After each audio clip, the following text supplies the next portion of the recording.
dosen prodi S1 Keperawatan Universitas Pendidikan Indonesia Kampus Sumedang. Bidang keahlian saya adalah keperawatan jiwa.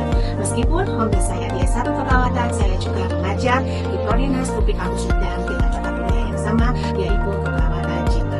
Pada kesempatan kali ini, saya akan menjelaskan tentang mata kuliah yang saya ampuh, yaitu mata kuliah keperawatan kesehatan jiwa dan psikososial. Mata kuliah keperawatan kesehatan jiwa dan psikososial ini merupakan mata kuliah MKKIPS atau mata kuliah keahlian inti program studi dengan bobot 3 SKS dan penempatannya ada di semester 2.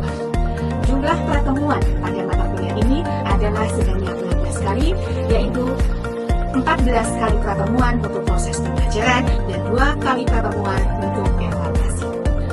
Mata kuliah ini membahas tentang konsep keperawatan kesehatan jiwa, masalah kesehatan jiwa dalam rentang sehat jiwa sampai masalah psikososial yang penekanannya pada upaya pencegahan primer, sekunder, dan tersier dengan menggunakan proses pendekatan keperawatan, yaitu pengkajian, diagnosa keperawatan, intervensi, implementasi, dan evaluasi.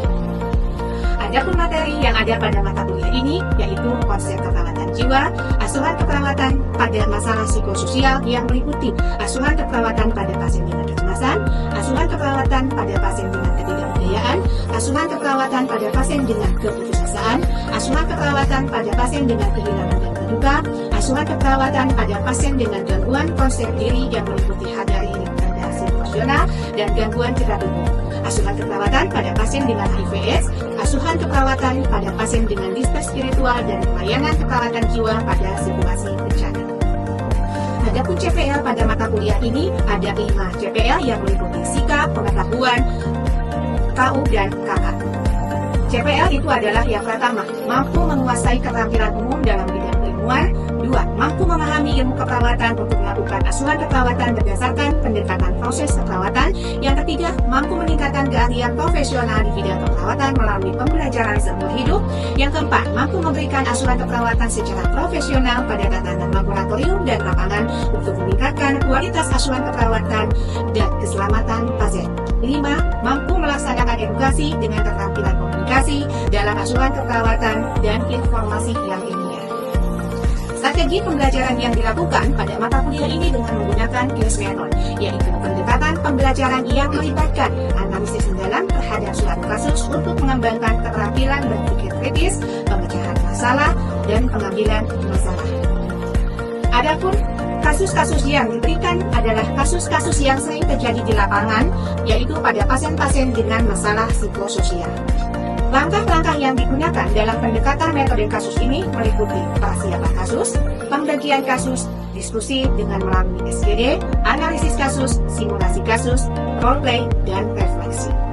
Adapun evaluasi proses pembelajaran yaitu melalui evaluasi di kelas dan juga laboratorium dengan bobot partisipasi aktif 10%, tes formatif dan sumatif 35%, penugasan dan kuis 5%, role-play 15%, dan ujian praktikum 25%. Untuk manajemen di kelas dengan menggunakan LMS yang dikembangkan oleh UPI yaitu melalui SWAP, Sistem Pembelajaran Online Terpadu, dan pada LMS tersebut mahasiswa dapat melihat KPS, mengisi presensi, melihat penugasan dan kuis, materi dan feedback yang diberikan oleh dosen baik secara sinkronus ataupun juga asinkronus. Berikut adalah cuplikan proses pembelajaran kelas pada pertemuan ke-11, yaitu membahas tentang asuhan keperawatan pada pasien dengan masalah gangguan konsep diri, harga diri rendah, situasional. Selamat menyaksikan. Assalamualaikum warahmatullahi wabarakatuh. Waalaikumsalam warahmatullahi wabarakatuh.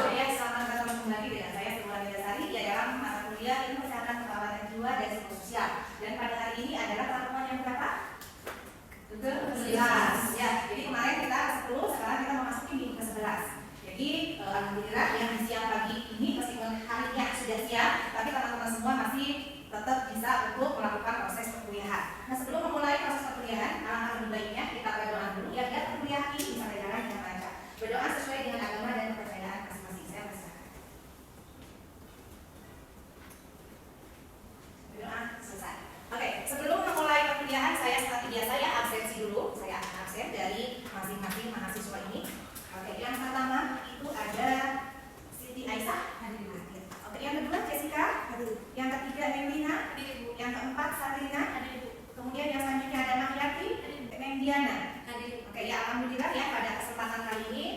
Sudah hadir semuanya, dan tolong kepada si pennya yaitu Siti Nuryani ya, tolong di approve ya biar sesinya sudah saya masukkan di slide dengan info ya.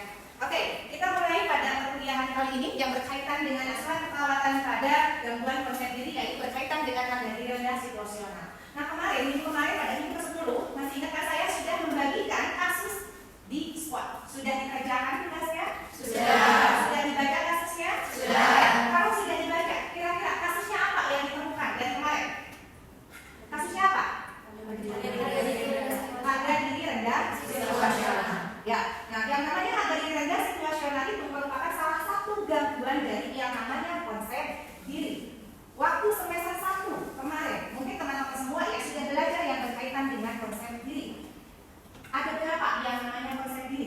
Konsep diri itu ada berapa? Ada 5. Apa saja? Aktualisasi diri, ideal diri, harga diri, kemudian identitas diri dan peran diri.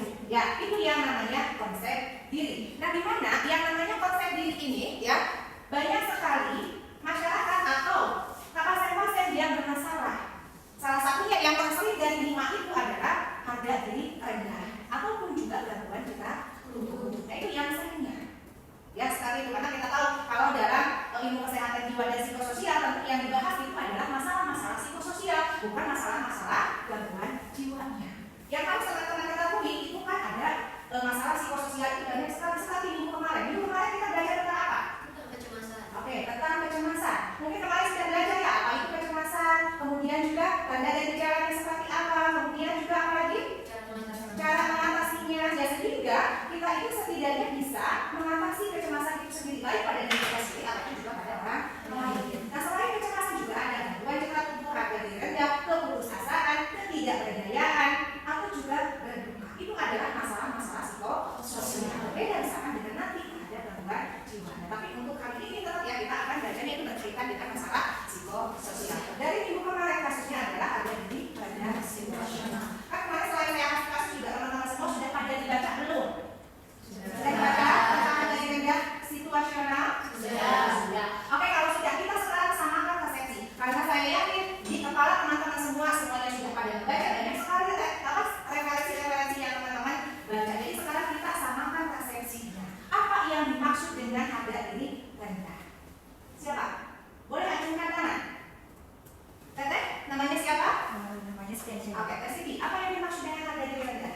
Harga diri rendah situasional itu adalah evaluasi diri negatif yang berkembang sebagai respon terhadap hilangnya atau berubahnya perawatan diri seseorang yang sebelumnya itu mempunyai evaluasi yang positif. Oke, jadi yang namanya harga diri rendah menurut Teh Siti Aisyah itu ya, yaitu adalah persepsi negatif terhadap dirinya. Jadi mengalami perubahan yang asalnya mempunyai persepsi positif berubah menjadi negatif. Yang lainnya ada yang menambahkan?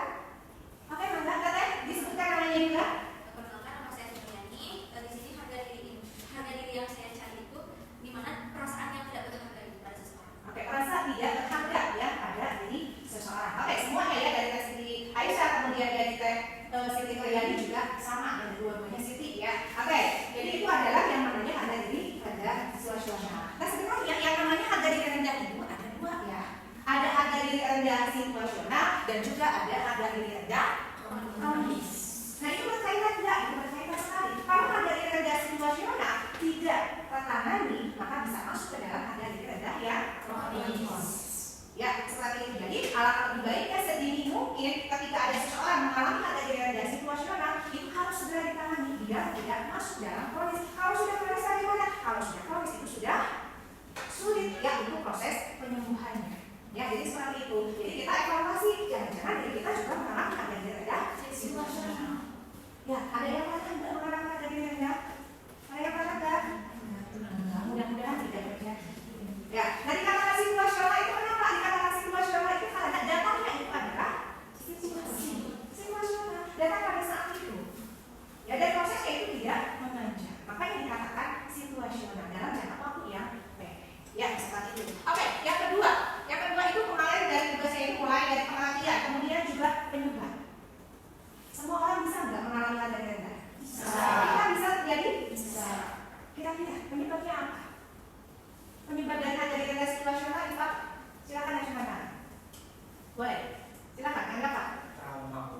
trauma.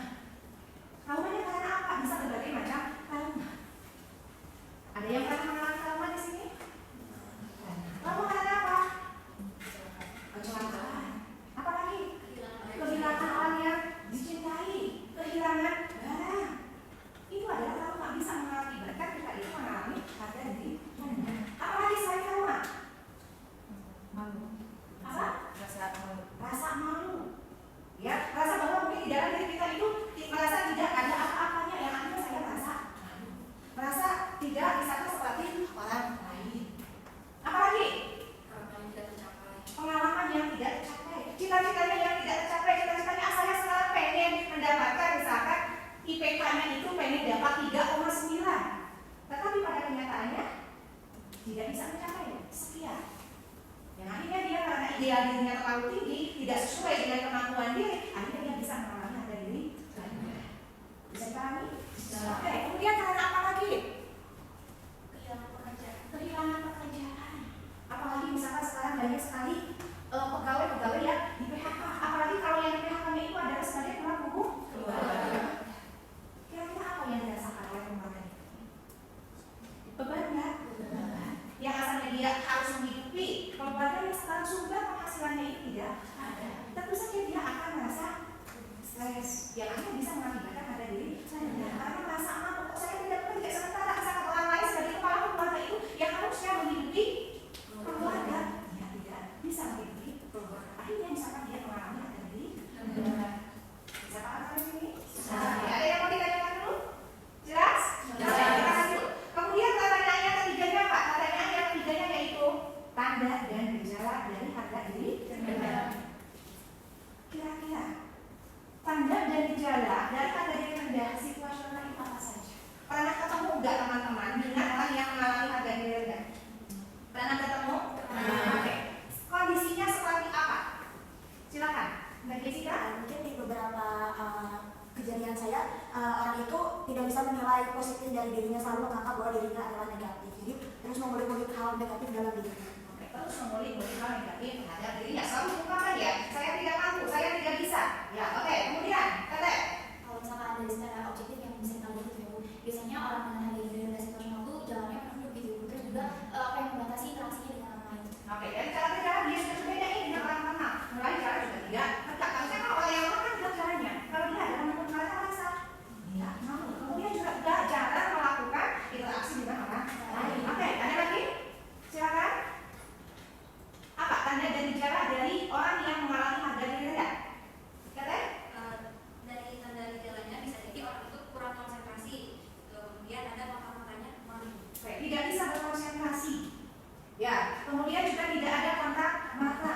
Karena misalnya dia merasakan diri merasa malu. Karena pada dasarnya kalau orang yang normal pada saat misalnya kita berbicara dengan orang lain harusnya adalah saling mata. Tapi kalau ini tidak. Jadi apa yang dikatakan oleh teman-teman semua itu adalah benar bahwa tanda dan gejala dari ya, saya tidak mampu, saya tidak bisa. Ya, ada kayak kemudian ada. Kalau malu itu apa? Malu itu adalah tanda yang memang seharusnya ada. Jadi ketika kita mengatakan yang usaha tanda ini harus ada loh. Tidak bisa tidak ada, wajib. Oke, ada ketika kita kerjakan ada di rendah situasional ya, ada ya. Dari itu yang subjektif apanya? Subjektif apa? Oke, subjektif apa? Dilihat, silakan ya. Itu ada yang membedakan. Apa dari kata subjektif? Itu ada subjektif mengalami harga diri rendah. Ya, menilai diri kita merasa malu, ya bicara pelan, berjalan menunduk, kayak itu adalah tanda-tanda sikap. Jadi harus ada. Nah kemudian selain itu juga ada ya, tidak bisa berkonsentrasi. Itu apa? Memang itu ada. Kemudian juga tidak ada alternatif baiknya ada tapi tidak. Karena misalkan dia harus ada diri merasa malu. Itu juga ada kalau dia terdapat menjadi misalkan kita berbicara dengan orang lain harusnya adalah saling sepakat sama bisa.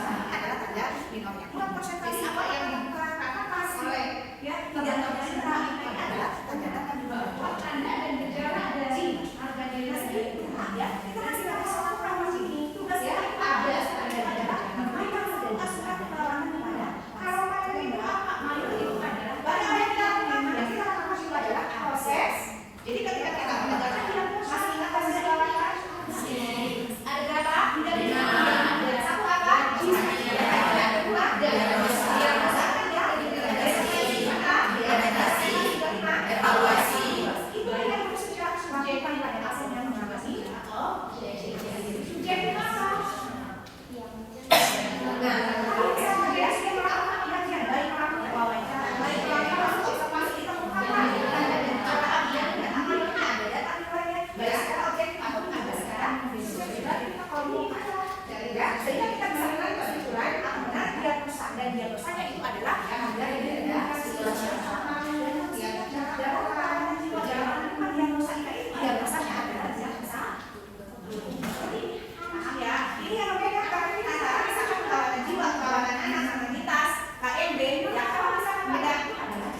jadi rendah, situasional, pasti ini yang terganggu, kognitifnya terganggu. Tadi daya pikirnya itu menjadi rendah, tidak bisa berkonsentrasi dan lain sebagainya. Dari segi psikopatanya, tingkah laku itu berbeda dengan orang yang normal, nggak mau berinteraksi.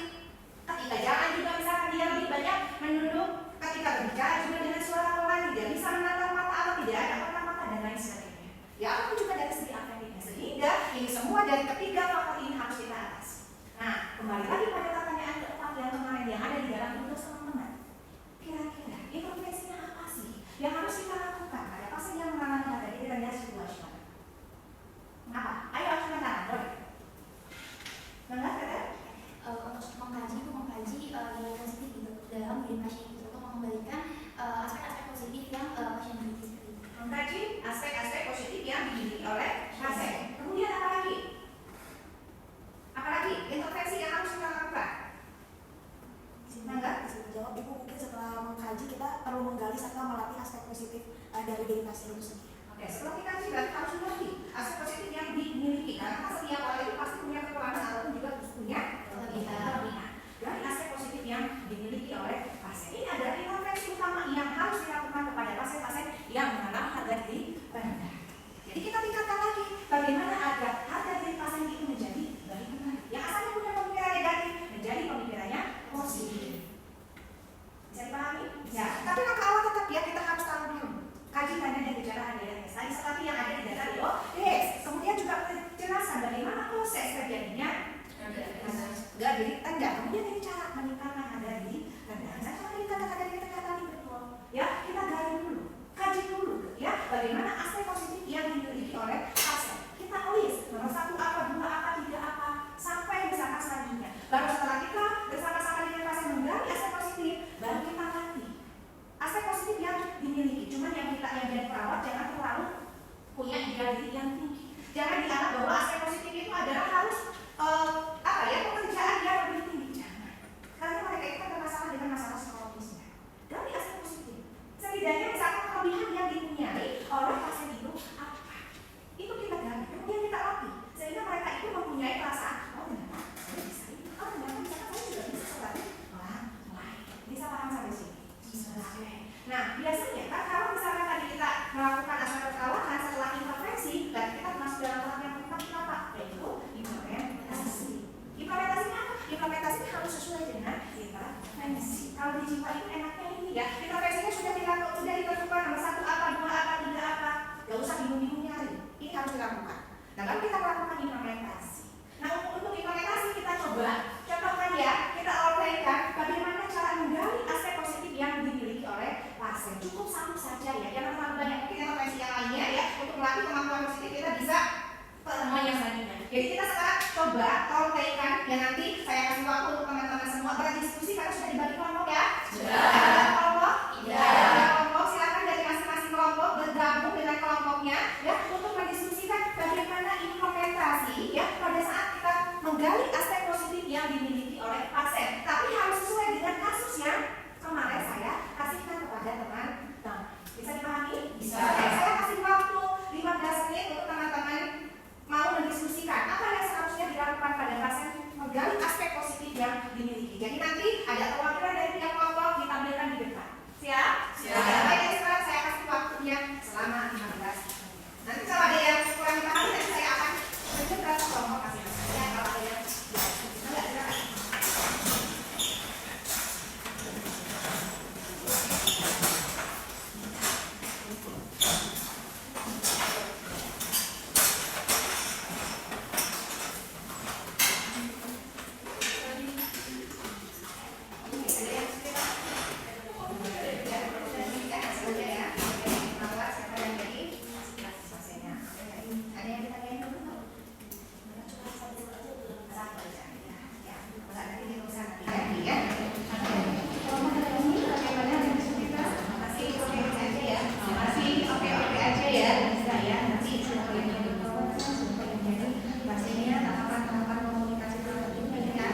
tahu.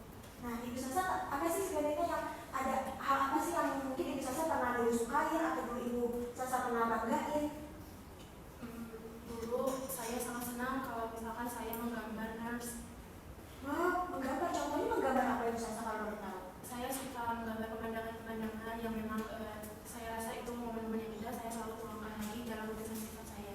Wah, keren banget. Jadi Ibu Sasa punya bakat seni yang tinggi. Nggak semua orang bisa menggambar seperti Ibu Sasa loh. Nah, mungkin hal tersebut salah satu cara untuk meningkatkan kepercayaan dari Ibu Sasa sendiri. Mau tidak untuk pertemuan selanjutnya kita mencoba melatih lagi kebiasaan dari Ibu Sasa atau aspek positif lagi dari Ibu Sasa. Mau Ibu? Boleh nurse mau terus. Oke, mungkin pertemuannya di sore nanti sekitar 20-30 menit. Saya ingin mengajak Ibu Sasa untuk melatih lagi dari aspek-aspek positif dari Ibu Sasa. Apakah Ibu Sasa bersedia? Oke, jika bersedia, nanti kita akan bertemu lagi ya Bu di pertemuan selanjutnya di sore nanti. Dan Ibu Sasa juga harus ingat masih banyak hal positif dari yang ada dalam Ibu Sasa. Nah, karena pertemuan kita sudah selesai dan bincang-bincang saya sudah selesai, saya izin pamit dulu ya Bu. Terima kasih. Ya, terima kasih juga ya nurse. Oke, kita lalu saya Jessica dengan Sabrina yang sudah menyampaikan bagaimana cara menggali aspek positif yang dimiliki oleh sukses. Oke, kita mulai ya. Kita praktek dulu ya. Dari barusan yang ditampilkan oleh Sabrina dan Jessica, sudah sesuai belum? Atau ada masukan, ada kritikan dari apa yang barusan ditampilkan? Dari semua proses ya. Ya dari semua proses ya, terutama di sini melalui proses komunikasi terapi. Oke, siapa? Ada yang masukan? Ada? Di sini aku memberi sedikit masukan, artinya tadi melihat mungkin sikap perawat itu kurang menerapkan seperti karena saya lihat tadi perawatnya banyak menghilangkan kaki. Oh iya, betul sekali ya. Maaf ya Teh Jessica ya. Nah tadi seperti yang dikatakan oleh Teh Hayati ya, betul tadi Teh Jessica, betul ya. Oke, pada saat melakukan komunikasi ternyata mungkin tidak sadar ya ternyata memang kaki itu menunjukkan bahwa sikap yang tidak baik. Seharusnya gimana? Ya seharusnya ya posisinya itu tidak tumpah kaki, tidak bersilang. Yang menandakan kalau tumpah kaki itu apa? Yang menandakan bahwa misalkan ada kekurangan respek ya, tidak terbuka terhadap pasiennya. Ya seperti ini masukannya. Ketika bagus sekali ya Teh Hayati, jadi memperlihatkan bahwa misalkan ada kurangnya apa lagi. Ada lagi yang kurangnya? Kalau dari kontennya, tahapan komunikasi terapinya sudah terlalui? Sudah. Tadi ada fase interaksinya? Ada. Dari fase interaksi tadi ada sama ada ya? Ada. Kemudian apa lagi? Menyampaikan tujuan? Ada. Konten waktu? Ada. Ya. Kemudian masuk ke fase kerja? Sudah. Kemudian fase yang ketiga apa? Organisasi. Tadi organisasi sudah ada belum? Sudah. Apa saja organisasinya tadi? Melatih. Kontrak. Kontrak selanjutnya. Ya, tadi sudah ada kontrak selanjutnya. Untuk pertemuan selanjutnya tadi akan melakukan latihan kemampuan aspek positif yang dimiliki. Nah, jadi tahapan itu yang harus dilalui. Ya, meskipun pasiennya ada di situasional, tetap dalam implementasinya tahapan komunikasi terapi itu tidak bisa dihilangkan. Itulah yang dilakukan. Paham ya? Oke, jelas ya? Bisa nanti kalau melakukan intervensi pada pasien yang ADS? Bisa. Siap pada pasiennya? Siap. Nah, itu harus seperti itu. Nah, nanti misalkan kita lanjut lagi sama intervensi yang lainnya. Nah, setelah melakukan implementasi, ya, maka tahap yang terakhir dari proses perawatan itu apa? Evaluasi. Apa yang dievaluasi tadi? Ya, mulai dari segi kognitifnya, afektifnya, dan psikomotornya. Apakah sudah berubah belum?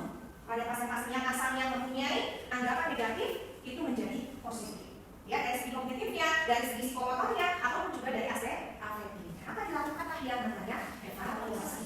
Paham sampai sini? Paham. Oke, ada yang nempel dari pertemuan hari ini? Ada. Oke, yang mudah-mudahan dari apa yang kita sharingkan pada hari ini bisa menjadi ilmu pengetahuan bagi teman-teman semua. Teman-teman semua juga mungkin nanti bisa introspeksi diri. Apakah saya juga bisa nggak ya mengalami seperti itu? Dan kalau saya mengalami seperti itu, kira-kira apa sih yang harus dilakukan? Minimalnya adalah pada diri sendiri dan mungkin kita bisa memberikan intervensi ini kepada misalkan orang lain yang membutuhkan kita. Jelas ya? Oke, karena waktu kita sudah habis ya pada kesempatan kali ini, insya Allah nanti kita akan ketemu lagi minggu depan pada pertemuan ke-12. Untuk pertemuan ke-12 nanti, kita tetap ya sekarangnya dalam ilmu perawatan kesehatan jiwa dan psikososial ini ya proses pembelajaran yang diambil itu berupa case method. Jadi nanti seperti biasa saya akan kasih kasus lagi kepada teman-teman semua.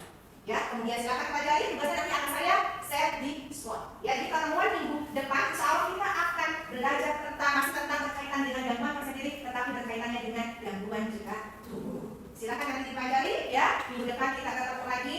Mudah-mudahan kita semua selalu dalam keadaan sehat walafiat.